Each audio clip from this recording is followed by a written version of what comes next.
If your belly does this after having your baby, or looks like this, or does this as you move around, or maybe even just looks like this after having a baby, you're most likely dealing with diastasis recti. Understanding how far apart your muscles are and being able to check them to see how they're healing is super important. So stay tuned and I'll show you exactly how to check your diastasis recti.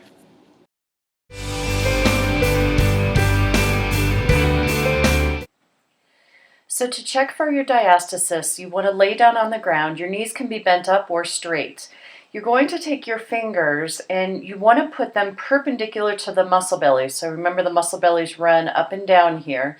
And so we want them perpendicular. A lot of people try to assess with their hands this direction, and you really need them perpendicular to the muscle belly.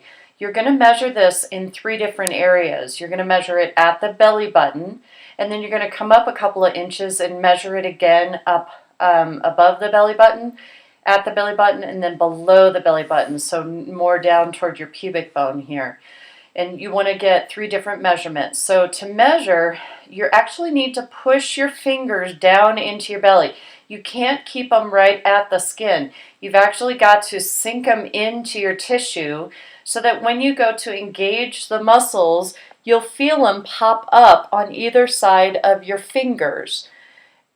If you don't feel them popping up, you're either not down far enough into your tissues, or you're not lifting your head enough to engage the muscles. Some women can actually just barely lift their head and their muscles engage. Others, they almost need to come up even more to feel the separation or feel the muscles pop up on either side. The thing is the more you come up, the more the muscles come together. So you really want to get a measurement of how far apart the muscles are when they first engage.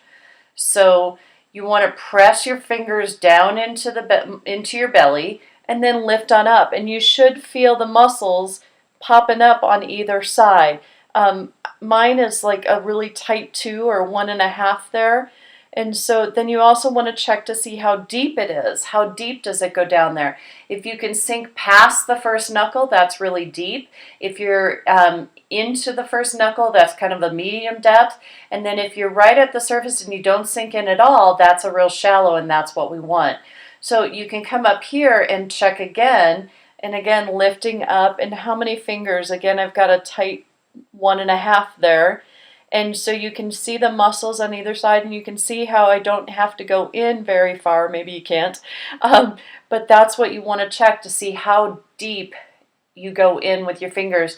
And then you want to come down here and actually check again and lift up. And down here, I barely have a separation. I can't, it's like there's maybe less than 1 down here. And it's very common to have 3 different readings in your abdominal muscles, depending on how you carried the baby and what strain those abdominal muscles got. If you're a big rib thruster, then your upper abdominal muscles may be more separated than your lower ones. If you carried your baby really, really low in the pregnancy, you may have more of a separation down here than you do up here. It just depends on how the baby was positioned in your belly during the pregnancy.